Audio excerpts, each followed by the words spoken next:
Hey everyone, and welcome back. Today I'll be doing another accessibility in gaming video. For this video I chose to use Insomniac's Spider-Man Miles Morales. Now I'm not a Spider-Man fan by any stretch of the imagination, but I did pick up the first game in this series a couple of years ago on New Year's Eve, and I actually really liked that one.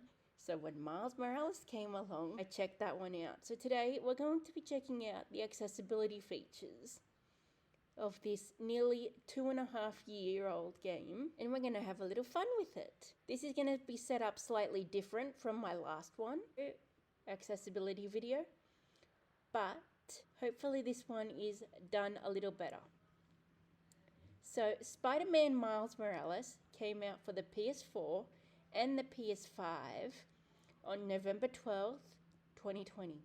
And like I said, I may not be a Spider-Man fan, but I am looking forward to Insomniac's Spider-Man 2, which is supposed to be released sometime at the end of this year.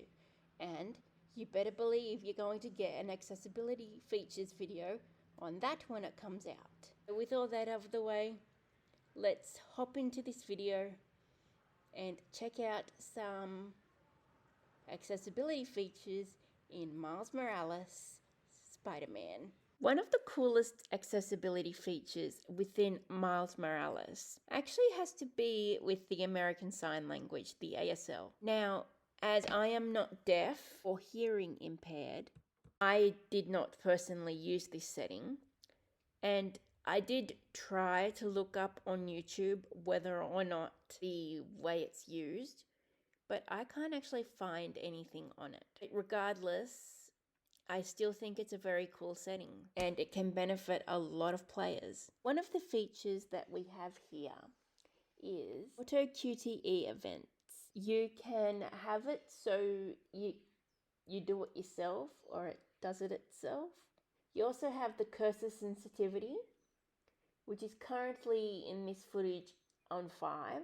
You have chase assist. You also have aim assist, venom powers assist, your venom mode power assist, your air tricks mode assists, and your web shooter blast assists. You also have an auto aim assist mode as well. So we have an enhanced dodge window as well. Some of the visual aids that we have, because that's what we kind of focus on. We got look at waypoint. You can also have the waypoint sign to actually be larger. So I also changed, as you'll see, the icon and prompt size from standard to large.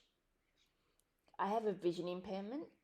I am not blind by any means, but I do have a visual impairment. So having things that are on the largest settings actually helps me see what we're doing. One of the things that I also changed is the text size. Oh, sorry, not the text size. The text color. Here, as you'll see, it's the emphasis text color. So it's currently on yellow. We changed it up so it would be a different color. In this case, green. I also had the contrast color options on as well.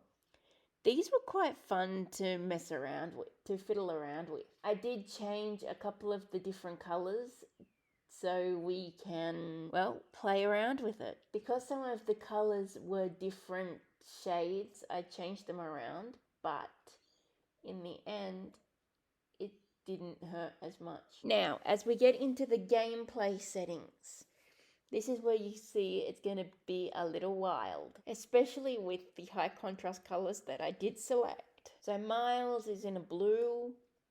The icon that you use as your waypoint to get to your next objective, for your next objective, is a bright yellow, and as you can see on the screen, it is actually massive.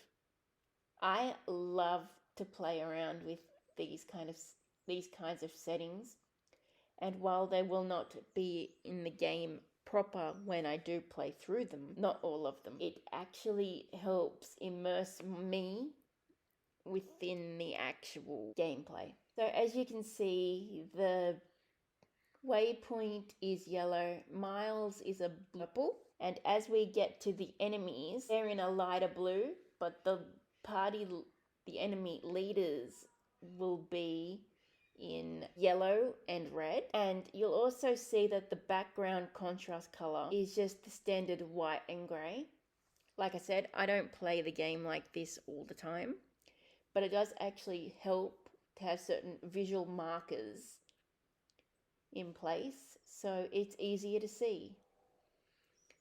Now, I find, just to end things off, I actually find Insomniac's Spider-Man games to be really, really fun.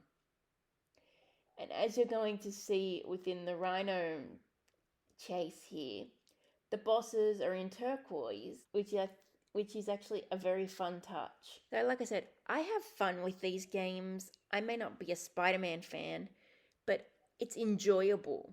You have fun. And with Spider-Man 2 coming out this October, as we found out through Summer Games Fest this past week, it gets me excited to see what features are going to be present within that game and what they can build upon. And I think it's going to be fun. So let's hop into my outro now. And with all that said, thank you for watching. I will link my accessibility in gaming playlist at the end of this video. Thank you for watching, and I hope to see you in the next one.